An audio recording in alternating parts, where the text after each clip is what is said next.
Greetings to all of you. This is shortly before 4 o'clock in the afternoon of the Indian Standard Time of Sunday, the 18th of October of the Gregorian year 2020. This is Molloy Kumar Ghoshal, Kumar of Sundarbans, addressing you live from my country. Today, this is not merely a Sunday and a holiday for many of us, let alone the fact that many of us are confined to our residence, including myself to some extent, due to the current situation caused by coronavirus or COVID-19. But also, this is also called the World's Food Day, or the Day of Anti-Slavery, International Day of Anti-Slavery. One may question, and indeed quite justly, what does the World's Food Day have to do with slavery, particularly at this age when slavery is illegal and often not known by many of us. Before I go on to speak about today's slavery, I crave leave to address you with all due respect and regards, reminding you that slavery and lack of food, they go hand in hand. Not merely at this very current age, but this is also recorded in the very first book of known as Torah or Genesis, or the very first book of the Holy Bible. We see that a great famine arising in Egypt and people coming to someone who initially had been also sold into Egypt as slave, none other than Joseph, the son of Jacob or Israel, Yaakov of Israel, who was sold to the so-called Ishmaelites who were passing by Joseph's own brothers, envious brothers. And they brought him to Egypt and sold him to the captain of the Pharaoh, whose name was Potiphar. And Joseph, although a righteous and God-fearing man, was accused falsely and was thrown into prison by Potiphar.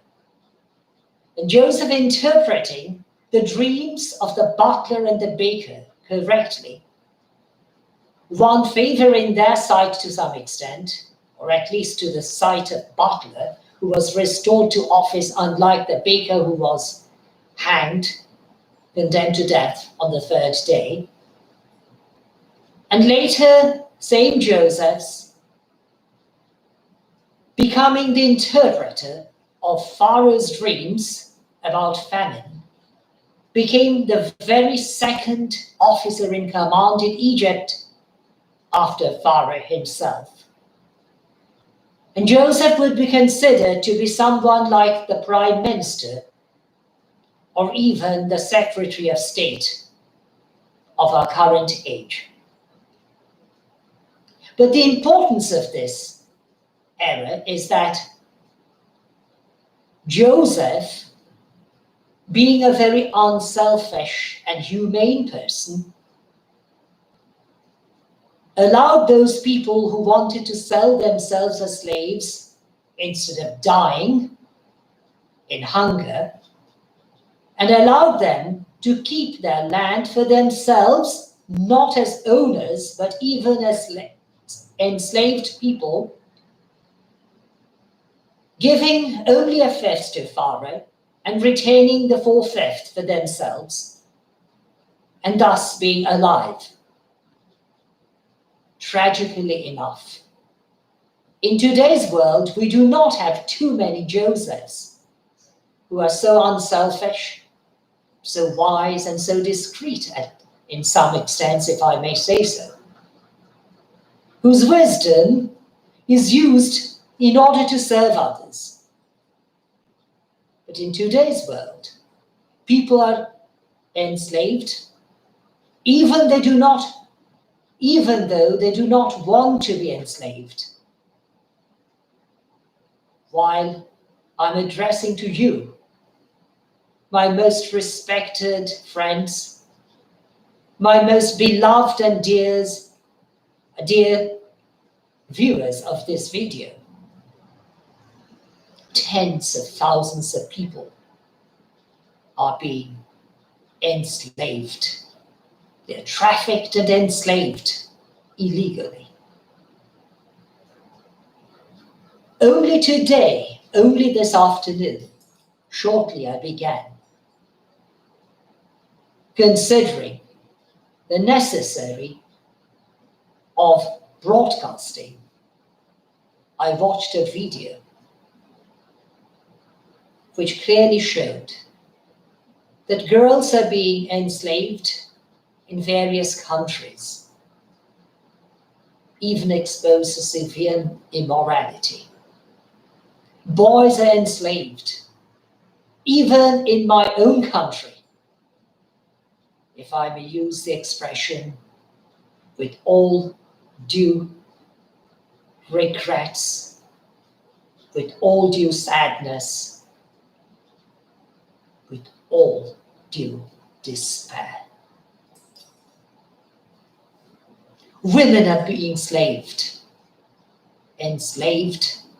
sold and enslaved practically, even in the most developed country in the world,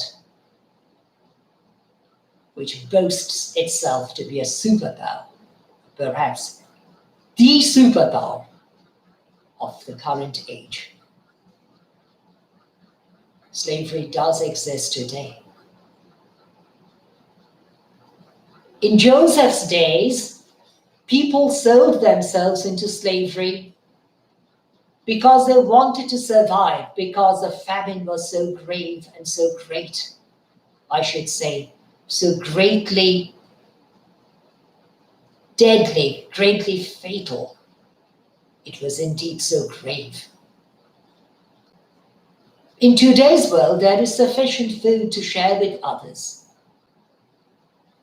If we are wise and indeed capable enough to share it with others properly.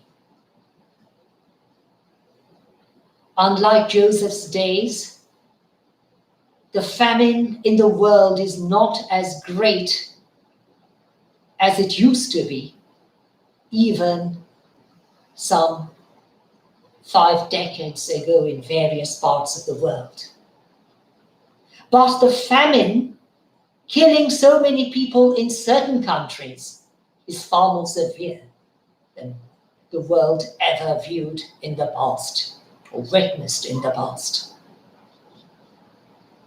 We can come forward and help those people who are suffering the pangs of hunger and thirst in various parts of the world, even in those few countries. But we need to do something. Humanity makes us true human beings. True humanity makes us true human beings. Proper humanity makes us worthy human beings. So let us come forward and help the ones in real need. Let us speak out on behalf of those who are too afraid to speak out on their own and speak up on their behalf. Let us not sit quietly and let injustice prevail in the world. We can combat injustice. It is our world and we can do much. And therefore I beg you most humbly to come forward, to speak out and speak up on behalf of those who are in desperate need, not merely in need of food, but also in desperate need of freedom. Too many children, too many babies, too many women are being trafficked and sold in our world, even at this very moment. We can hinder it. We can share our food with them. We can discourage grave and heinous crimes like human trafficking and illegal slavery, even by speaking out against such inhumanity and writing to the authorities concerned. So let us not sit back, but speak up and speak out. Let us come forward and fight for those who cannot fight on their own. Only a few days later, in less than 3 weeks' time, we are scheduled to remember those who sacrificed their lives during the various wars, including the 2 world wars, the First and the Second World Wars. But we have a war to fight now, a battle to fight. The battle against inhumanity, the battle against grave injustice, the battle against inequity and inequality. Unlike those who sacrificed their lives during those wars, we are better off not to carry heavy weapons on our shoulders and be in dread of being shelled by cannon shells, or even being shot and die. But while you and I are sitting at a much more comfortable place, it becomes our greater duty to remember those who sacrificed themselves for our future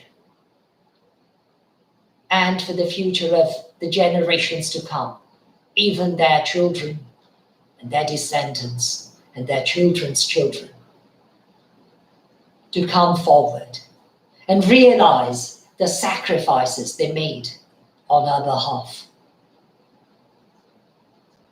So let us come forward and do something.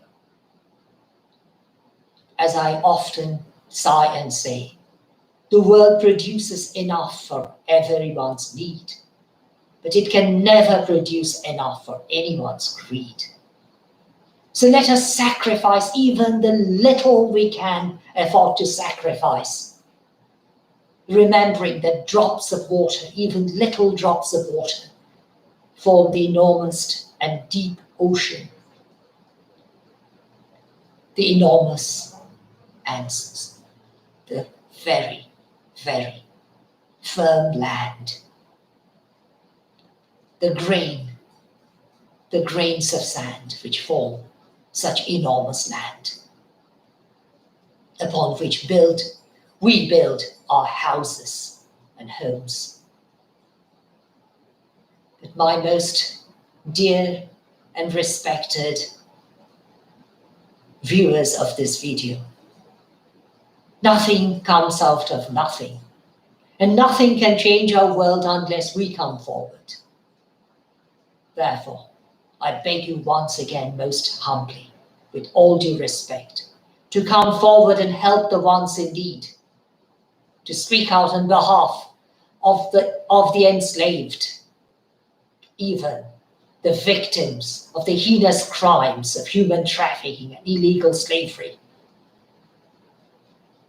If we join those who fight for justice lawfully, even today, we can make a change. We can make a world better for all of us, even the future generations.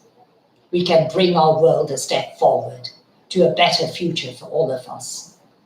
Therefore, I beg you once again, come forward and help the ones in need. Thank you once again for watching this video. God bless. Greetings once again to all of you, and my most humble gratitude.